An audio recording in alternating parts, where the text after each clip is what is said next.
on a un problème et ça et là, partout avec les moyens qui sont ceux des municipalités et de l'État, on trouve des réponses. Et c'est ça qui est important. Cette créativité-là, elle est à la base de, j'allais dire, d'un nouveau pari peut-être sur l'école. C'est pouvoir montrer aux parents comment ça va se passer. Ça commence par l'arrivée avec les règles de distanciation peintes sur le trottoir, et puis ça se continue dans la cour d'école, et puis ça se continue à l'école, où là les enseignants, mais aussi, monsieur le directeur académique a parlé des personnels de l'éducation nationale. Moi je veux remercier aussi beaucoup les personnels périscolaires, animateurs, tous les personnels qui nettoient, et puis ceux et celles qui vont servir les repas, parce que tout ça requiert une organisation globale, anticipée depuis maintenant 15 jours. Mais vous savez que nous avons livré dans toutes les écoles du département, ce 11 mai, des masques, enfin, toutes les écoles élémentaires et maternelles, des masques pour les adultes et des masques pour les enfants en élémentaire, pour le cas où il y a un besoin particulier, avec une dimension enfant, ils sont plus petits, et puis une dimension adulte. Donc tous les enseignants du département disposent désormais de ces masques, et encore une fois, il y a un stock dans chacune des écoles pour les enfants si jamais ils présentaient des symptômes en cours de c'est ça. Et là, j'ai eu sous les yeux un exemple quasi idéal du travail qui pouvait être mené en co-construction, éducation nationale, municipalité, et avec véritablement une volonté de trouver des solutions constructives pour tout le monde. Et l'enjeu, c'est bien de réouvrir toutes les écoles, bien d'aller rechercher tous ces enfants, y compris ceux qui se sont un peu éloignés de l'école pendant ces 8 semaines. Les enseignants vont vous expliquer ce que c'est qu'un virus. Comment ça se passe. Enfin, on va faire des sciences par rapport à ça pour essayer de rationaliser les peurs ou les impressions.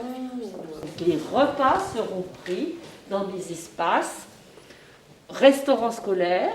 On a tout fait, on a tout déplacé, de façon à ce que les enfants puissent venir déjeuner dans un espace plus grand. Voilà. Du coup, à chaque fois qu'on a récupéré nos effectifs, on suit le cheminement qui passe bien par là-bas, on va faire le tour, qui passe par les toilettes qui sont à l'extérieur de l'école. Ce qui permet un premier lavage des mains dès que les enfants arrivent en fait. Et après, on va faire le tour ensemble, ils passent par l'autre côté du bâtiment où là, ils se rangeront pour qu'ils les emmènent directement en classe. Ce qui fait qu'ici, au final, ce ne sera pas vraiment un lieu de stationnement, c'est même plutôt un lieu de passage dès que les enfants arrivent. Des barquettes avec le matériel individuel qu'on alloue aux élèves, c'est par rapport au matériel qu'il y avait en réserve dans la classe. Donc après, ça dépend, les collègues n'ont pas toutes exactement mis la même chose. Dans les classes, on avait encore le stock de mouchards, chacun sa propre boîte. On leur a mis après tout le petit matériel qu'on pouvait, n'est-ce pas ?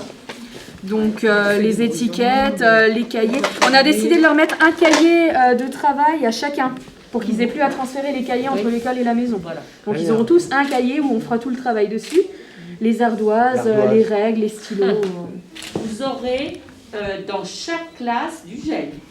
Pas dans l'école. Oui. Dans chaque classe du gel, bien sûr. Alors, on diminue le temps de présence pour chacun. Voilà, il faut voir l'enseignement, là actuellement, un partage entre du présentiel et de la continuité pédagogique. Ils auront tous 100%.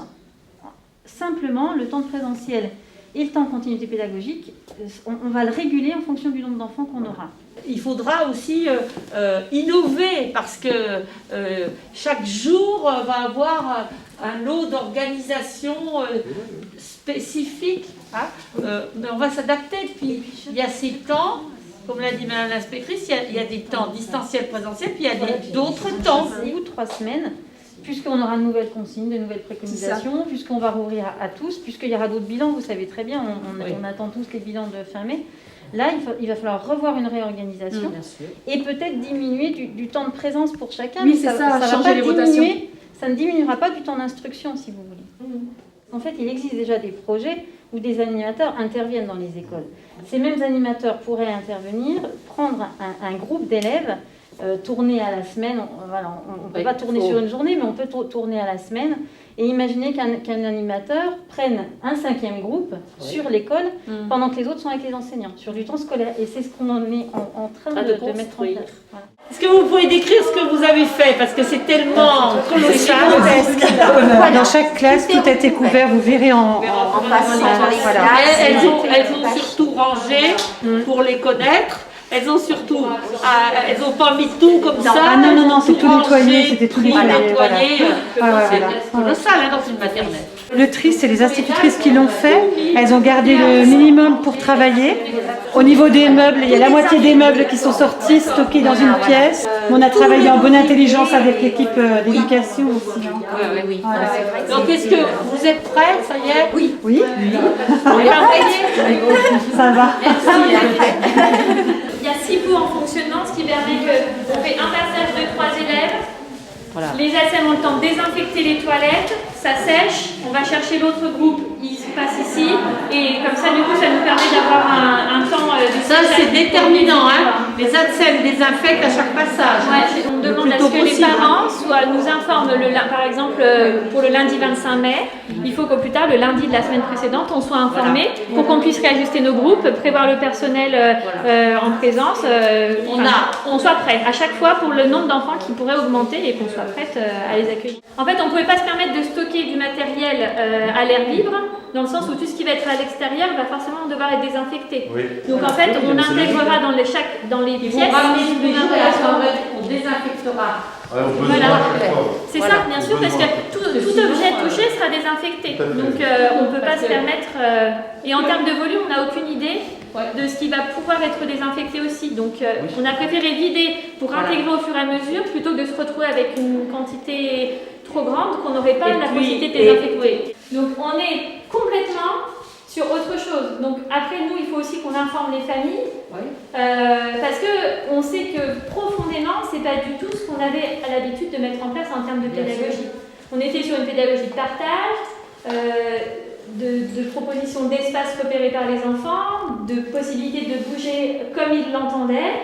Là ici ils pouvaient faire leur puzzle, ils n'avaient pas de chaise, enfin, il n'y avait aucune contrainte physique qui était apportée. Donc là on passe à toute autre chose.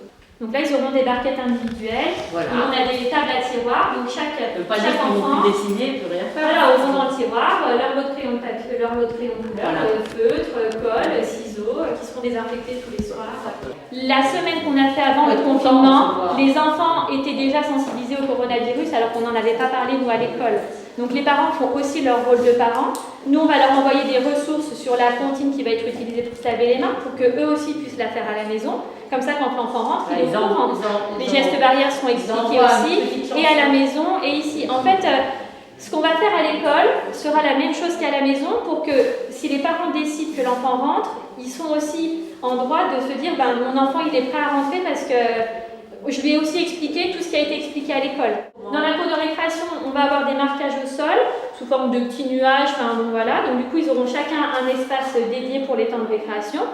Et soit l'enfant fait un jeu individuel, c'est-à-dire qu'il y en a beaucoup, des enfants maternels que vous les voyez jouer avec des petits cailloux, ils se font des petites choses, etc. Ça peut être aussi de l'animation de cours, jacadie, ce genre de choses-là. Enfin, tout est possible. C'est-à-dire que ce sont des libertés qui sont autres que celles qu'on avait au départ.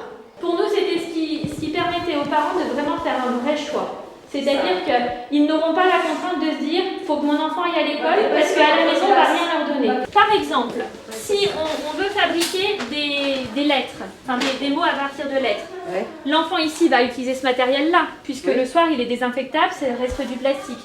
Par contre, l'enfant qui est à la maison, il n'a pas la grille, il n'a pas la lettre, mais les parents ont tous des petites lettres, ou ont imprimé des petites lettres, ou ont écrit des petites lettres sur du carton. Donc l'enfant est capable de faire ce travail de reconstitution de mots, ou de transformation, notamment pour les plus grands, la correspondance majuscule, minuscule attachée. Ça, les parents, ils l'ont à la maison, on leur a envoyé. Et donc du coup, l'enfant fera le même travail, sauf que là c'est du plastique et puis à la maison ce sera peut-être du papier. Les parents, ils ont le choix de mettre l'enfant à l'école et à la maison, et ce qu'on proposait comme activité à la maison est reproductible à l'école et vice-versa.